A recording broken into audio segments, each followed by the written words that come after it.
Peptides didn't change how height works.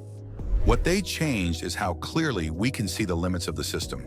Today, I want to go through the biggest myths around peptides and height. Myth 1, peptides make you taller. This is the most common belief, and it's also the easiest one to misunderstand. Peptides do not make you taller. They never did. They don't stretch bone. They don't reopen growth plates. They don't bypass biology. What they do is influence signaling. Height comes from growth plates, layers of cartilage at the ends of long bones. Inside those plates are cells called chondrocytes, which divide and mature, slowly turning cartilage into bone and adding length over time. That process only works while growth plates are open. Peptides can influence the hormones involved in that process, but they can't force it to happen once the plates are closed. So when people say peptides add height, what they're really describing is optimized growth while growth is still possible. Once that window closes, peptides don't stop working. They just stop affecting height. Myth 2, if you raise growth hormone high enough, height must increase. This myth sounds logical, which is why it spreads so easily. Growth hormone is involved in height, so more growth hormone should mean more height. But biology doesn't work in straight lines.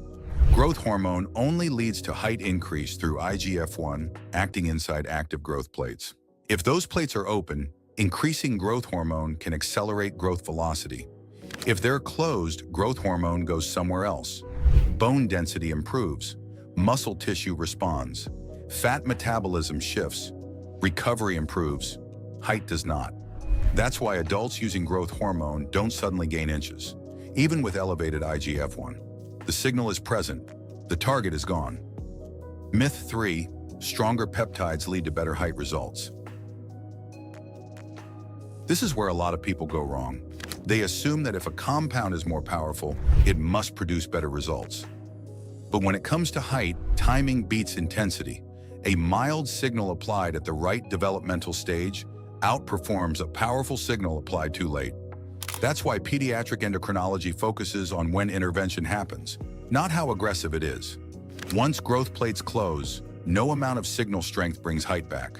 Stronger peptides don't fix bad timing. Myth 4, growth hormone secretagogues are safer and more effective. Secretagogues get a lot of attention because they feel more natural. They don't supply growth hormone directly. They stimulate your own pituitary gland to release it in pulses. And that part is important.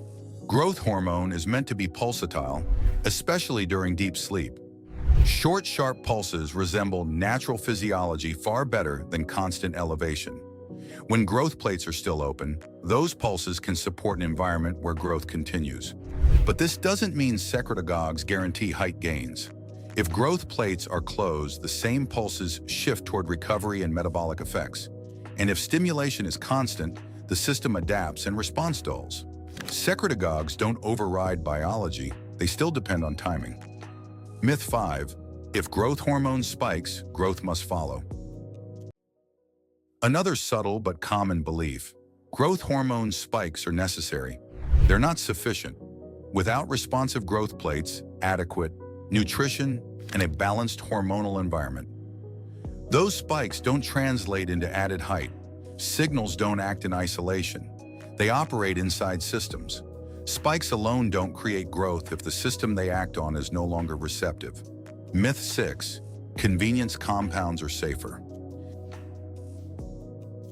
This myth hides behind comfort. MK677 is popular because it's oral. No injections, no complex timing. It raises growth hormone and IGF-1 steadily over time. But convenience comes with trade-offs.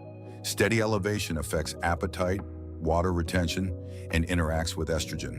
In adolescence, elevated estrogen can actually accelerate growth plate fusion, shortening the very window people are trying to protect. Easier does not automatically mean safer.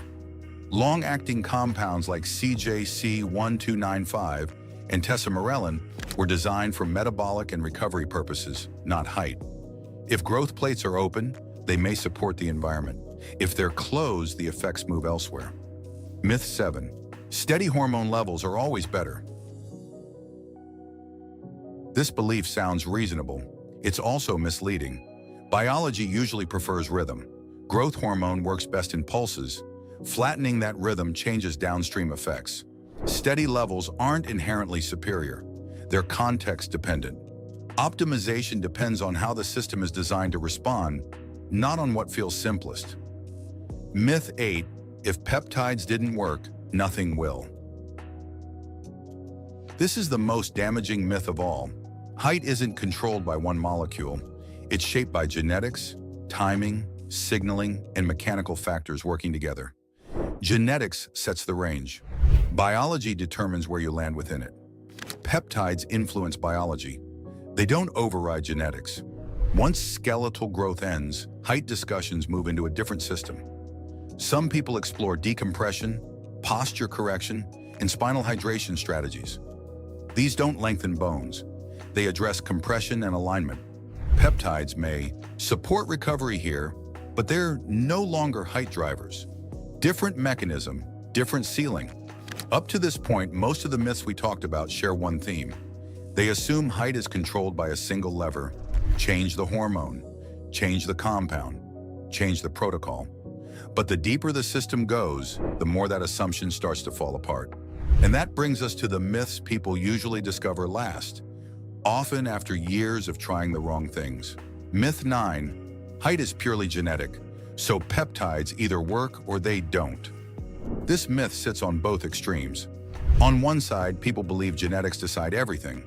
On the other, they believe chemistry can override genetics. Both miss the same point. Genetics don't decide your final height directly. They define a range, a ceiling, and a floor. Where you land inside that range is determined by biology, nutrition, hormonal signaling, mechanical stress, timing. Peptides don't change your genetic ceiling. They don't rewrite DNA. What they can influence, under the right conditions, is how much of that genetic range actually gets expressed. Myth 10: if growth plates are closed, height is completely out of your control. This is where the conversation usually stops. Once growth plates close, people assume height is frozen forever. That assumption is partly true and partly misleading. After skeletal growth ends, you can't lengthen long bones. That part is fixed. But final measured height isn't only bone length.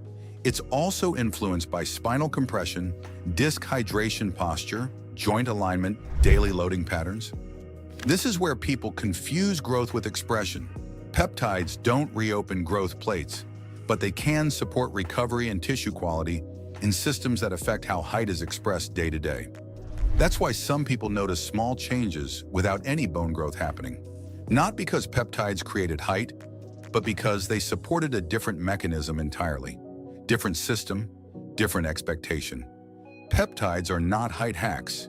They are signal modifiers. Their impact depends entirely on when they're used, how the system responds, whether growth pathways are still active. Understanding this prevents wasted effort and unrealistic expectations, and it puts control back where it belongs, not in chasing compounds, but in understanding systems. If height growth were still possible for you, how much would you realistically want to add? Let me know in the comments. And if you want to understand what truly determines final height, not just peptides, but biology as a whole, that's what this channel is built for.